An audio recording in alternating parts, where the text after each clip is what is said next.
So, paano magtanggal ng knob ng choke? So, plies. Ipitin niyo yung rod. Higpit. Then, push nyo.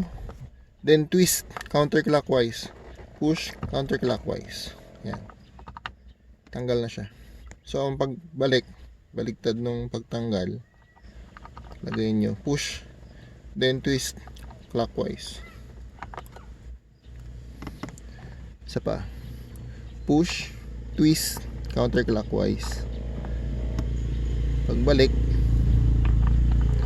push, then twist clockwise.